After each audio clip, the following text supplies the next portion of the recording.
Hi ಗೆಳೆಯರಿ, ಬನ್ನಿ ಇವತ್ತೊಂದು ಮಾರಾಟಕ್ಕೆ ಒಂದು ಕೂರ್ಗಿ ತೊಗೊಂಬಂದಿದ್ದೀನಿ ಗೆಳೆಯರಿ. ಇದೇನು ಹೊಸ ಕೂರ್ಗಿ ಐತಿ ಗೆಳೆಯರಿ. ಇದೇನು ಭಾಳ ದಿವಸ ಕೂರ್ಗಿ ಅಲ್ಲ ಈ ಗೆಳೆಯರಿ. ಈಗ ಸದ್ಯದಾಗಿನ ಕೂರ್ಗಿದೆ. ಯಾರಿಗಾರು ಬೇಕು ಅಂತಾರಿದ್ರೆ ಗೆಳೆಯರಿ ಹೋಗಿಬಿಟ್ಟು ಖರೀದಿ ಮಾಡ್ಕೊಂಡು ತೊಗೊಂಡು ಬರ್ಬೋದು ಗೆಳೆಯರಿ. ಅಡ್ಡೇ ಇಲ್ಲ. ಅರ್ಜೆಂಟ್ ಯಾರಿಗಾರು ಬೇಕು ಅಂತಾರಿದ್ರೆ ಎತ್ಕೊಂಡು ಬರ್ಬೋದು ಗೆಳೆಯರಿ. ಅಡ್ಡೇ ಇಲ್ಲ. ಎಲ್ಲ ಕಂಡೀಷನ್ ಇದೆ ಗೆಳೆಯರಿ. ಎಲ್ಲ ಸೊಟ್ಟನ ಚಲೋ ಇದೆ. ಎಲ್ಲ ಹೊಸದಿದೆ ಗೆಳೆಯರಿ. ಭಾಳ ದಿವಸದಿಂದ ಏನಲ್ಲ, ಈಗ ಸದ್ಯದಾಗ ತೊಗೊಂಬಂದಿದ್ರಂತ ಗೆಳೆಯರಿ. ನೋಡಿ ಬೇಕು ಅಂತಾರಿದ್ರೆ ಗೆಳೆಯರಿ ಹೋಗಿಬಿಟ್ಟು ಖರೀದಿ ಮಾಡ್ಕೊಂಡು ತೊಗೊಂಡು ಬರ್ಬೋದು ಗೆಳೆಯರಿ. ಕ್ಲಾಸ್ ಹೋಗಿದೆ. ಬನ್ನಿ ಗೆಳೆಯರಿ, ನಮ್ಮ Satish vehicle channel first time ನೋಡಿದ್ರೆ ಸಬ್ಸ್ಕ್ರೈಬ್ ಮಾಡ್ಕೊಳ್ಳಿ, ಹಾಗೆ ಒಂದು ಲೈಕ್ ಮಾಡಿ ಗೆಳೆಯರಿ. ಯಾಕಂದ್ರೆ ನಾವು ಸಿಕ್ಕಿನ ನಾನುಗಳು ದಿನಾಲು ಅಪ್ಲೋಡ್ ಮಾಡ್ತಾ ಇರ್ತೀವಿ. ನೀವು ಮತ್ತೊಂದು ಬಿಟ್ಟು ಮತ್ತೊಂದು ಚಾಯ್ಸ್ ಮಾಡಿ ತೊಗೊಂಡು ಬರೋದಕ್ಕೆ ಅನುಕೂಲ ಆಗುತ್ತೆ ಗೆಳೆಯರಿ.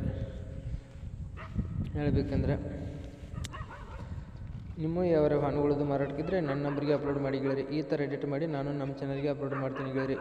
ಹೇಳ್ಬೇಕಂದ್ರೆ ರೇಟು ಏನು ಭಾಳ ಹೇಳ್ತಾ ಇಲ್ಲ ಗೆಳೆಯರಿ. 95,000 ರೇಟು ಹೇಳ್ತಾ ಇದ್ದಾರೆ. 95,000 ರೂಪಾಯಿ ರೇಟ್ ಹೇಳ್ತಾ ಇದ್ದಾರೆ ಗೆಳೆಯರಿ. ಇದೇನು ಫಿಕ್ಸ್ ರೇಟ್ ಎಲ್ಲ ಹೆಚ್ಚು ಕಡಿಮೆ ಮಾಡಿ ಕೊಡ್ತೇನೆ ಅಂತ ಓನರು ಹೇಳ್ತಾ ಇದ್ದಾರೆ ಗೆಳೆಯರಿ. ನೋಡಿ ಯಾರಿಗಾರು ಬೇಕನ್ನೋಂತಾರಿದ್ರೆ ಖರೀದಿ ಮಾಡ್ಕೊಂಡು ಕೈ ಮೇಲೆ ದುಡ್ಡು ಕೊಟ್ಟು ತರುವುದ. ವಿಡಿಯೋ ಕಾಲ್ದಲ್ಲಿ ಎತ್ತು, ಫೋಟೋದಲ್ಲಿ ಎತ್ತು ನೋಡಿ ಖರೀದಿ ಮಾಡ್ಕೋಬೇಡಿ. ಆನ್ಲೈನ್ ಪೇಮೆಂಟ್ ಐತಿ, ಯಾವುದೇ ಕಾರಣಕ್ಕೂ ಮಾಡೋಕ್ಕೋಬೇಡಿ ಗೆಳೆಯರಿ. ಲೊಕೇಶನ್ ಇದ್ದಲ್ಲಿ ಹೋಗ್ಬಿಟ್ಟು ಗುಡ್ ಕಂಡೀಷನ್ ಇದೆ ಅಥವಾ ಅಲ್ಲಿ ನೋಡ್ಕೊಂಡು ರನ್ನಿಂಗ್ ಎಲ್ಲ ಇಷ್ಟು ಅದ್ರ ಮನಸ್ಸಿಗೆ ತಗ ಇದ್ರೆ ಖರೀದಿ ಮಾಡ್ಕೊಂಡು ಕೈ ಮೇಲೆ ದುಡ್ಡು ಕೊಟ್ಟು ತರಬೋದಾಗುತ್ತೆ ಗೆಳೆಯರಿ. ಈ ವಿಡಿಯೋ ಇಷ್ಟ ಆದರೆ ಒಂದು ಲೈಕ್ ಮಾಡಿ, ಒಂದು ಸಬ್ಸ್ಕ್ರೈಬ್ ಮಾಡಿ. ಮುಂದಿನ ವಿಡಿಯೋಕ್ಕೋಸ್ಕರ ಕಾಯ್ಬೋದು ಗೆಳೆಯರಿ. ಈ ವಿಡಿಯೋನ ಇಲ್ಲಿಗೆ ನಿಲ್ಲಿಸ್ತಾ ಇದ್ದೀನಿ. ಬಾಯ್ ಗೆಳೆಯರಿ.